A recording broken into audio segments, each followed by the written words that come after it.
하나님의 은혜와 평강이 여러분 모두 함께 하시기를 간절히 축복합니다. 우리 옆에 분들하고 사랑합니다, 축복합니다 인사하겠습니다. 사랑합니다, 축복합니다.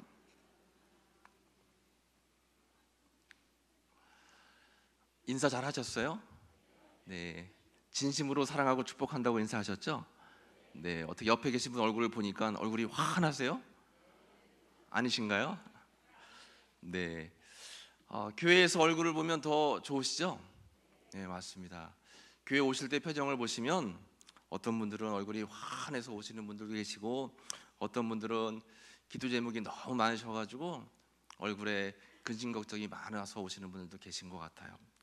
때로는 이렇게 시키지 않고 또 함께 하자고 하지 않아도 절로 주와 같이 길 가는 것, 즐거움으로 막 가득 찬 미소 띤 얼굴로 교회 올 때도 있지만, 때로는 무거운 짐을 나 홀로 지고 견디다 못해 쓰러져서 오시는 분들도 때로는 계세요.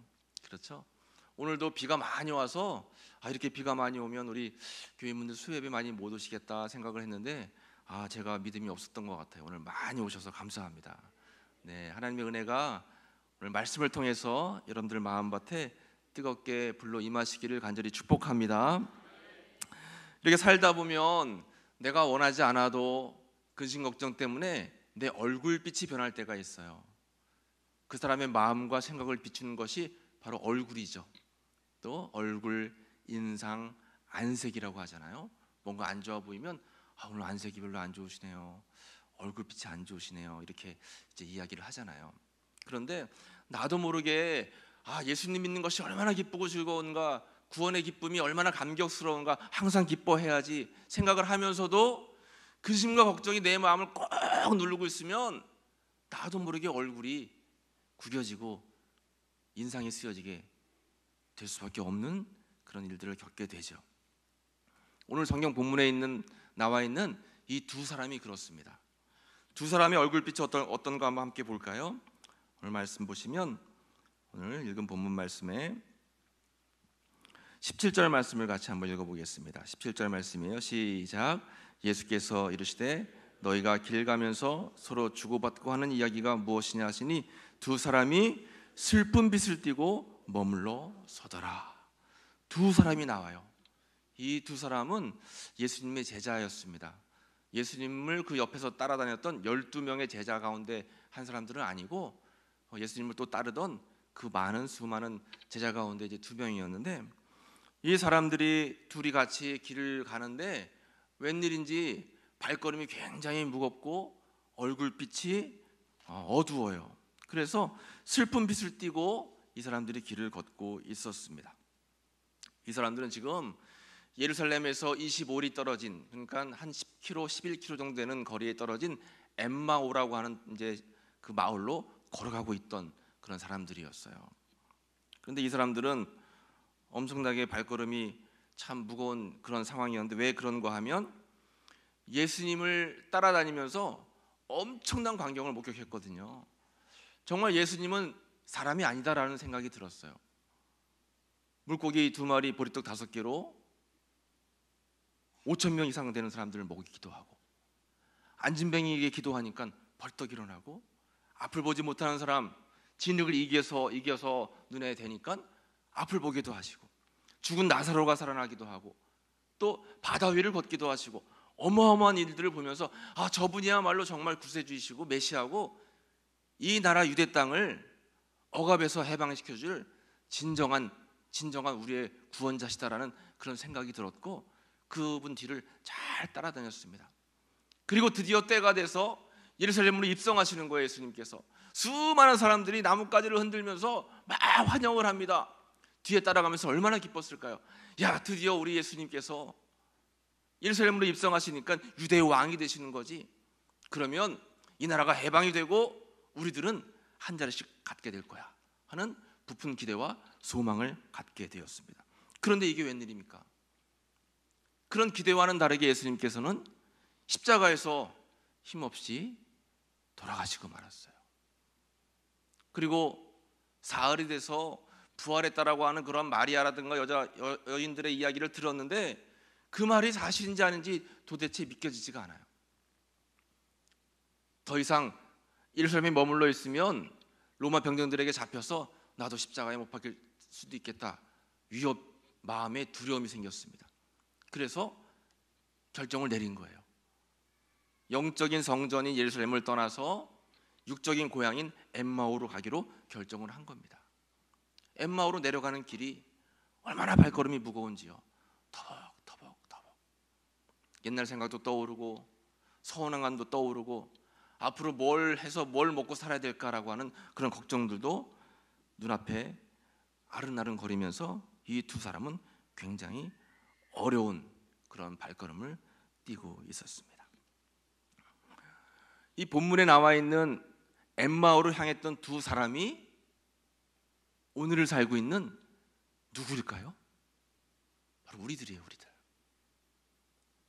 교회 다니고 예수님을 믿으면서 천국을 소망하고 예수님만 잘 믿으면, 교회에서 열심히 기도하면, 말씀대로 살면 복을 받겠구나. 세상이 생각하는 복이 뭐예요? 교회 안 다니는 사람들보다 더 건강하고 또 손 대는 것마다 잘 돼서 막 부유해서 돈이 통장에 막 쌓여가고, 기도만 하면 자녀들이 막 승진하고, 뭔가 세상적인 복들이 막 잘 될 것 같은 기대감 속에서 신앙생활을 했는데 이게 웬일이에요? 교회를 다니면서 열심히 신앙생활 하는데 세상 일이 잘 풀리지가 않아요. 마음 먹은 대로 자녀들이 순종하지 않고 가정에는 자꾸 문제가 생겨요. 그래서 마음에 절망의 마음이 생기고 안색이 자꾸 얼굴빛이 변해가면서 나도 모르게 영적인 예루살렘인 교회를 떠나서 자꾸 마음이 세상으로 향하는 오늘날 살고 있는 우리들의 모습이 아닌가 생각을 하는 것입니다. 엠마오로 가는 길은 끝없이 내려가는 절망의 길이었습니다. 그래서 희망도 없고 소망도 없고 하나님이 계신 건 같은데, 하나님께 예배를 앞으로도 줄곧 드려야 될 건 같긴 한데 삶에 소망이 없어요. 이게 지금 엠마오로 향하고 있는 두 제자의 모습입니다. 저도 이 말씀을 준비하면서 제 스스로를 많이 돌아봤어요. 나는 과연 하나님을 향해서 날마다 감사하면서 기쁨으로 삶을 살고 있는가, 아니면 나도 모르게 영적인 예루살렘을 떠나서 엠마오를 향해 가는 절망의 삶을 살고 있지는 않은가.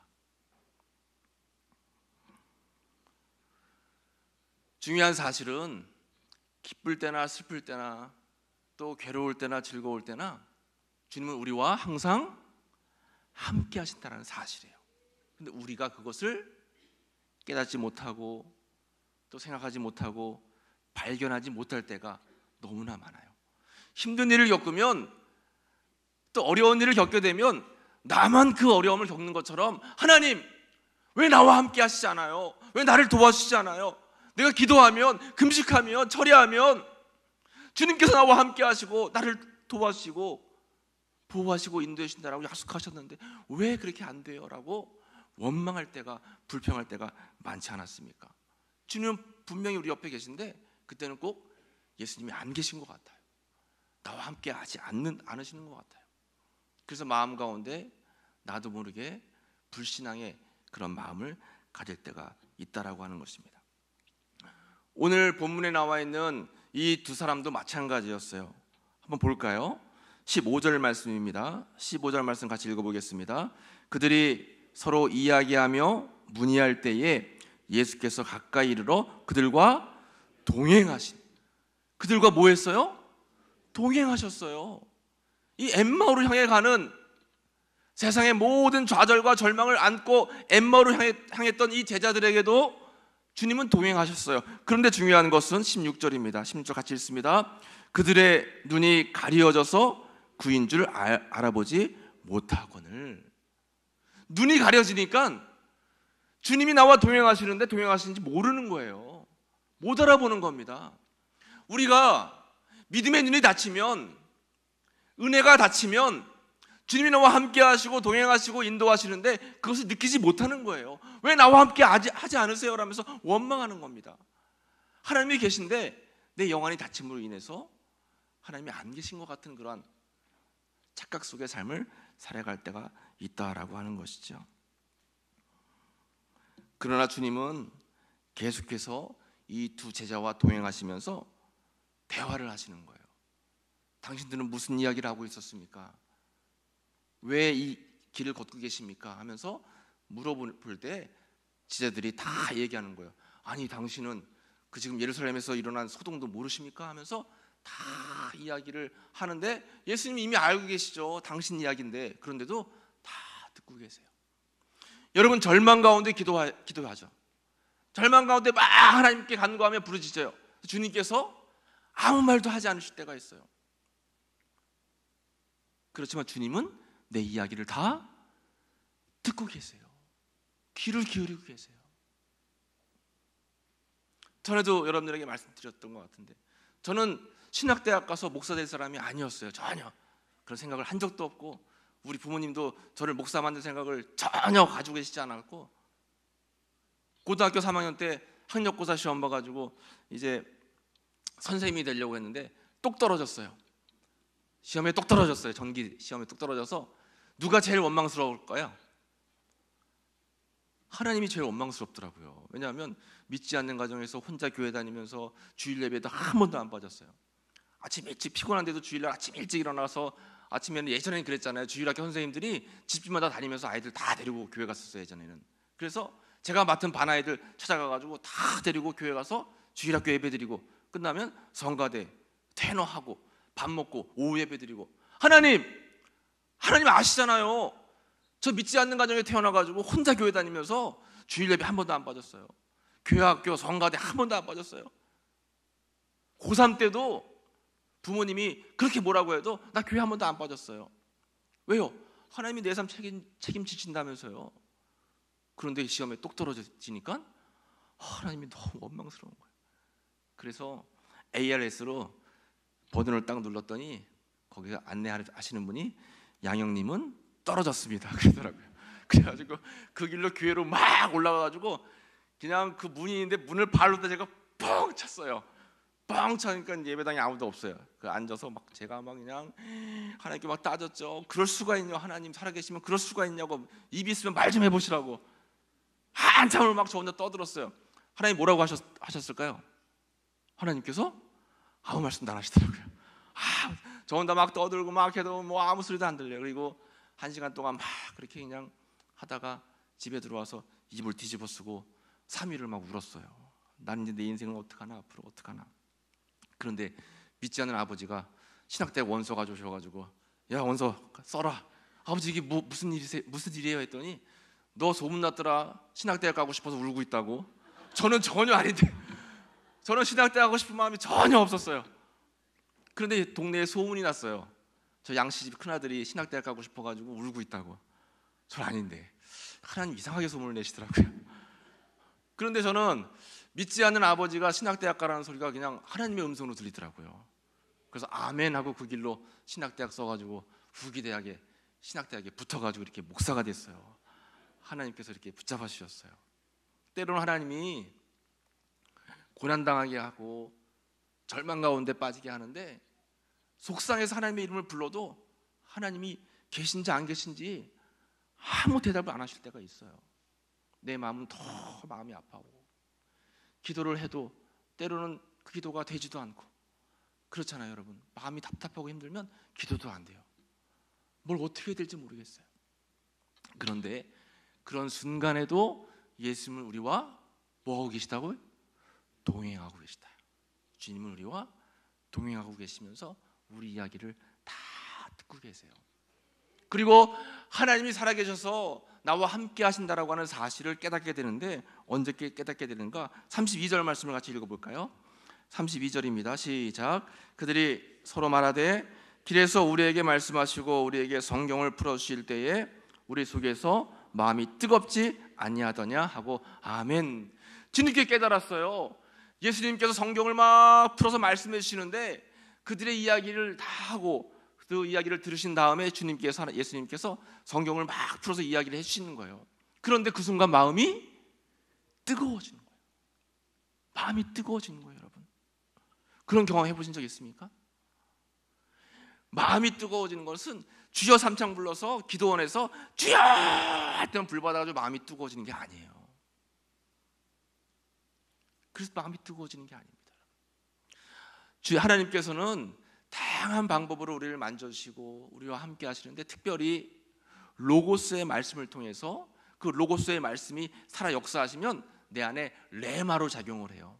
이것은 살아계신 하나님의 말씀이 내 안에서 나에게 필요한 말씀으로 적용이 되는 거예요. 이것을 레마라고 하거든요. 이것이 내 마음속에 딱 임하게 되면 그것이 불이 되는 겁니다. 그 불이 내 마음에 있는 아픔들, 걱정들, 절망들을 다 녹여버리는 거예요.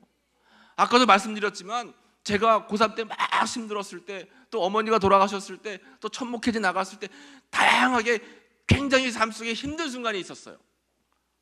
내 힘으로 어떻게 이겨낼 수 없는 어려움을 맞던 그런 순간들이 있었습니다. 그때마다 하나님께서는 말씀을 주셨어요. 말씀을 주셔가지고 그 말씀이 내 안에서 딱 불이 되니까 그 말씀이 위로가 되더라고요. 다른 어떤 상황도 내 마음속에 위로가 안 됐었는데 그 말씀이 내 안에 딱 박히니까 위로가 되더라고요. 힘이 되더라고요. 이번에 청년들이 그 단양으로 수련회 갔다 왔는데 주제가 내 입을 크게 열라였습니다. 근데 부주제가 설레임이었어요. 설레임. 왜냐하면 제가 첫 목회했던 데가 단양이거든요. 충청북도 단양에 25 먹은 어린 사모를 데리고 제가 가서 목회했어요. 그래가지고 거기서 물도 잘 안 나오는 산골에서 막 손빨래하고 또 물이 안 나와가지고 세탁기도 안 돌아가요. 그리고 막 밥하는데 밥도 하기도 어려워요. 물을 저 계곡에서 내려오는 물을 제가 가가지고 펌프로 끌어 올려가지고 그 물에 또 석회가 많아서 가라앉으면 위에 물 떠가지고 그걸로 밥 해먹고, 겨울엔 다 얼어가지고 물 받았던 걸로 뭐 쉽게 물을 버리지는 못했습니다. 너무 아까워가지고. 그렇게 막 했던 곳이 단양인데, 고생했다고는 저는 생각이 안 드는데 저랑 같이 사는 사람은 그렇게 생각 안 하더라고요. 고생했다고 하더라고요. 네, 고생이죠. 맞습니다. 남자를 잘 만나야 될 텐데요. 그런데 그것을 생각하면 막 설레어져요. 처음 목회했을 때 막 여러 가지 다양한 하나님께서 주시는 그런 은혜들이 있었거든요. 다양한 하나님께서 주시는 그러한 간증거리들이 굉장히 많이 있던 곳이 그곳이어서 막 설레어지는 거예요. 그래서 제가 부주제를 설레임이라고 썼습니다. 설레임. 그리고 청년들에게 물어봤어요. 설레임이 뭘까요? 했더니 뭐라고 했을까요? 맞아요, 아이스크림. 야, 어떻게 잘 아시네요. 설레임이 뭘까요? 했더니 아이스크림이라고 하더라고요. 맞습니다. 설레임, 아이스크림. 이 이야기를 잘 못 알아들으시는 분들은 마트에 가가지고 아이스크림에 찾아보시면 있습니다. 설레임이 뭐냐면 마음의 두근두근 설레임을 이야기하는 것이 아니라, 한자로 하면 설자가 말씀설, 레자가 올레, 임자가 이말임. 말씀이 내려와서 내 마음속에 임하는 거예요. 그러면 막 설레어져요. 하나님이 나를 이렇게 사랑하시는구나. 하나님이 나를 이렇게 인도하시는구나. 내가 지금 어렵지만 이게 연단의 과정이구나라는 깨달음을 얻게 되는 거예요. 하나님이 얼마나 오묘하신지. 여러분, 그래서 힘들고 어려운 고난 가운데 계시다라면 여러분 꼭 주일날 예배 드리실 때 그냥 예배 드리러 오지 마시고, 하나님 오늘 주일 예배를 통해서 나에게 필요한 말씀을 꼭 주세요. 기도하고 사모하시길 축복합니다. 하나님이 주세요. 정말 저는 그런 경험을 너무 많이 했어요. 너무 많이 했어요. 그런 경험을. 하나님, 제가 이 일로 굉장히 고민스러운데 어떻게 해도 내가 답을 찾을 수가 없어요. 오늘 내가 주일 예배 드릴 텐데 목사님께서 들려주시는 말씀 속에서 해답이 들리도록 이번 주일 말씀을 저에게 축복으로 내려주세요 하고 기도하고 사모하면서 예배 드리면 꼭 필요한 말씀을 주시더라고요. 믿거나 말거나가 아니라 여러분 믿거나 합니다. 한번 해보시기 바랍니다. 네, 하나님 말씀을 주세요. 그 말씀이 힘이 된다라고 하는 것입니다. 그리고 말씀이 마음에 뜨겁게 임했던 제자들에게 하나님께서는 영안을 밝혀주시는 은혜를 베풀어 주세요. 30절 같이 읽을게요. 30절 31절입니다. 시작. 그들과 함께 음식 잡수실 때에 떡을 가시사 축사하시고 떼어 그들에게 주시니 그들의 눈이 밝아져 그인 줄 알아보더니 예수는 그들에게 보이지 아니하시는지라. 아멘. 그들의 눈이 밝아졌어요. 주님과 함께 식탁을 함께 대하면서 식사하시고 예수님께서 떡에 축사하실 때에 그때에 갑자기 영안이 확 열리더니 그 사람이 바로 주님이구나, 예수님이구나, 부활하신 그 예수님, 살아계신 예수님이구나, 그때야 깨달았다라고 하는 거예요. 그러니까 우리가 나와 동행하시는 예수님을 깨달을 수 있는 것은 뭐예요? 말씀 안에 뜨거워지고 늘 항상 주님과 함께 친밀한 교제를 나눌 때. 여러분, 주님과 얼마나 교제를 나누고 있습니까? 주일날 와서 예배 드리는 거 하나? 수요 예배 드리는 거? 그거 가지고 안 돼요. 여러분, 한번 눈꺼풀이 씌어가지고 사랑하는 사람 만나게 되면 어떻게 돼요? 밤낮 없이 보고 싶죠? 경험 안 해보셨어요? 네, 밤낮 없이 보고 싶습니다. 전화 끊어도 또 하고 싶고, 헤어지고 또 보고 싶고. 하나님과의 관계도 그런 거예요. 주님과의 관계도 자꾸 주님의 말씀이 그리워지고 또 그 말씀이 막 마음속에 사모함으로 다가오고, 그래서 어떻게 하면 또 예배 드리면서 예수님께서 주시는 은혜를 받을 수 있을까? 그런 마음을 품고 기도하고 주님과 늘 항상 친밀하게 교제하는 겁니다. 교제, 큐티. 저는 그래서 저희 교회학교 학생들, 청년들에게 큐티를 엄청 강조해요. 매일 큐티해라. 매일 하나님 말씀 묵상해라. 그것을 통해서 하나님과 교제를 나눠라. 교제를 나눌 때에 하나님께서 영안이 열리게 해주시는 겁니다. 영안이 열려야지 불평이 감사가 되고 불신앙이 신앙이 되고 모든 것들이 다 하나님의 은혜로 보여지게 된다라고 하는 거예요. 영안이 닫혀지게 되면 모든 것들이 다 불만스럽습니다. 모든 것들이 다 불평으로 다가오는 거예요. 여러분, 교회 다니면서 신앙생활 하시면서 뭔가 내 안에 감사보다 불평이 많으면 영안이 열리지 않아서 그래요.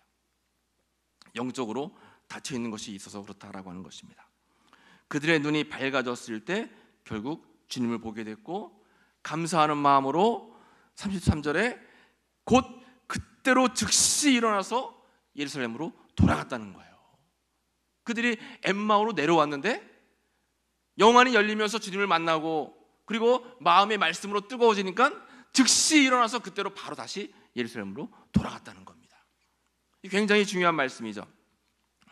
엠마오로 향하는 여행은 절망의 여행이었습니다. 그러나 예루살렘으로 향하는 여행은 기쁨의 여행이었어요.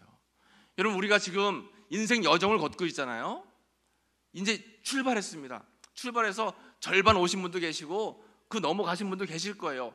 종착지를 향한 우리가 걸음을 걷고 있는데, 이 걸음이 어떤 분은 예루살렘을 향한 희망의 여행길을 걷는 분이 있는가 하면, 어떤 분들은 절망의 엠마오로 향하는 것처럼 늘 날마다 힘든 발걸음을 걸어가시는 분도 계시다라고 하는 겁니다. 오늘 이 말씀은 나 자신을 잘 돌아봐야 된다라고 하는 말씀이에요. 여러분들은 현재 엠마오로 가고 계십니까? 아니면 예루살렘으로 가고 계십니까? 바라고 원하기는 절망의 여행이 아닌 기쁨의 여행, 엠마오로 향하는 여행이 아닌 예루살렘으로 향하는 그러한 은혜의 여정이 되시기를 간절히 축복합니다. 오늘 말씀을 기억하면서 오늘 교제를 빨리 한번 나눠보도록 하겠습니다. 111쪽이에요. 111쪽. 글로바와 또 다른 제자는 예수님이 십자가에서 비참하게 돌아가신 일로 인해서 깊은 실망, 혼돈 속에서 엠마오로 가고 있었습니다. 이들은 예수님이 예루살렘에 입성하여 메시아로서 큰 권세를 드러내시리라 생각했습니다. 그런데 오히려 사람들의 손에 힘없이 돌아가셨기에 제자들의 충격은 클 수밖에 없었습니다. 그런 상태에 있던 두 제자는 부활하신 예수님이 찾아오셨음에도 알아보지 못했습니다. 엠마오로 내려가는 두 제자에게 어떤 일이 일어났을까요? 첫 번째로 눈이 가려져서 부활의 예수님을 바라보지 못했습니다. 부활하신 예수님은 엠마오 마을로 가는 두 제자에게 다가가셔서 그들과 동행하셨죠. 그러나 두 사람은 예수님을 알아보지 못했습니다. 그들의 눈이 가려져 있었기 때문입니다. 시력이 나빠서거나 예수님의 모습이 다른 모습으로 변형되었기 때문이 아닙니다.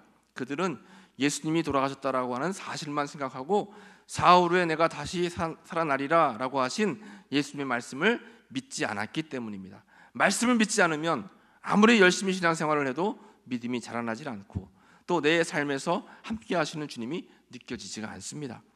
또한 예수님의 부활하심을 믿지 못하면 아무리 열심히 배우고 노력해도 우리의 구원 또한 무의미할 뿐입니다. 맞습니다, 여러분.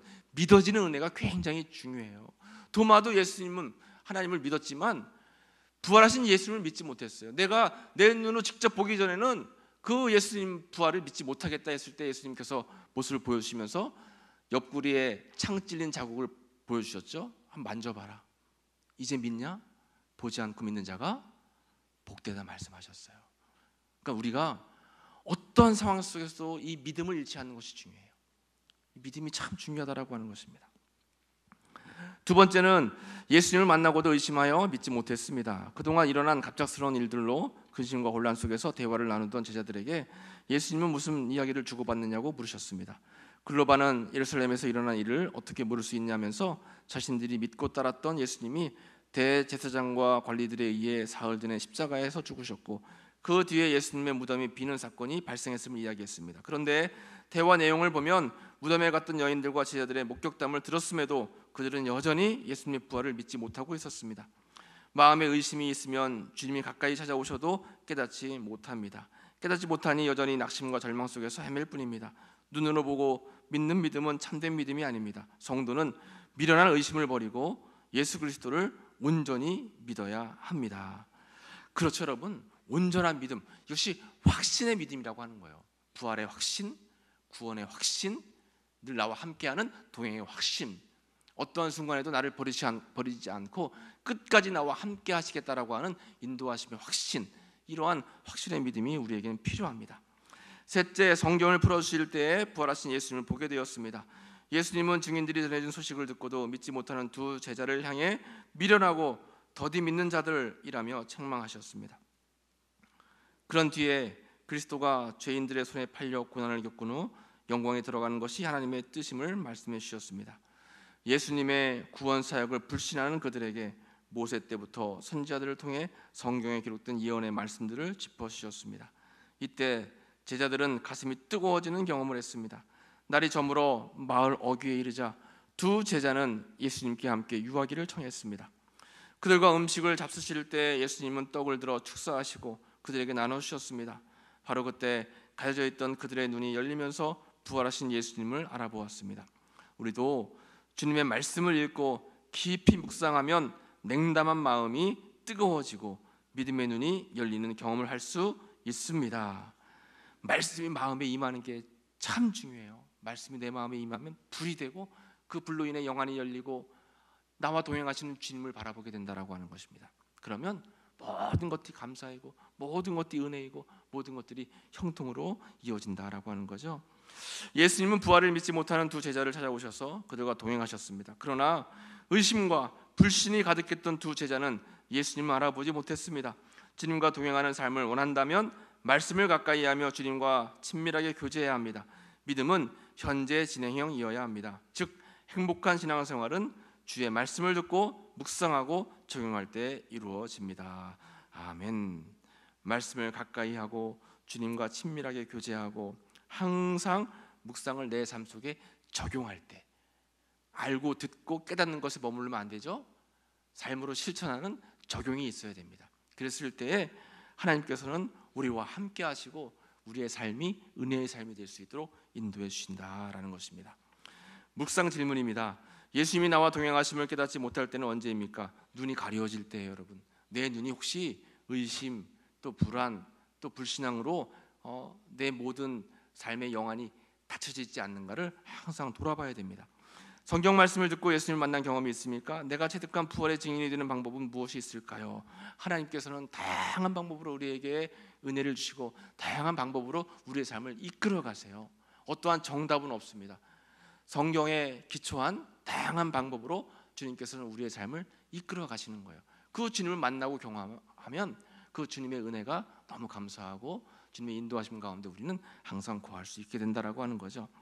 삶에 적용하기입니다. 예수님의 부활을 의심하는 사람들에게 어떻게 부활의 그리스도를 전할 수 있을지 지혜롭게 전하는 방법을 나누어 봅시다. 무엇보다 전하는 내 스스로가 말씀으로 뜨거워져야 되겠고 기도하며 지혜를 구하면 이에 필요한 방법들을 주님께서 생각나게 하실 줄로 믿습니다. 그래서 전도도 내가 하는 것이 아니라 또 삶을 살아가는 것도 가정을 이끄는 것도 자녀들을 이제 키우는 것도 내 힘과 내 방법대로 하는 것이 아니라 주의 말씀을 의지하면서 주님이 인도하심, 또 주님께서 이끄시는 대로 순종하며 나아가면 때를 따라서 하나님께서 그때그때마다 방법을 주시고 도와주시고 이끌어 주신다라고 하는 것입니다. 그런 믿음 가지고 살아가시는 여러분들 되시기를 간절히 축복합니다. 이 시간 함께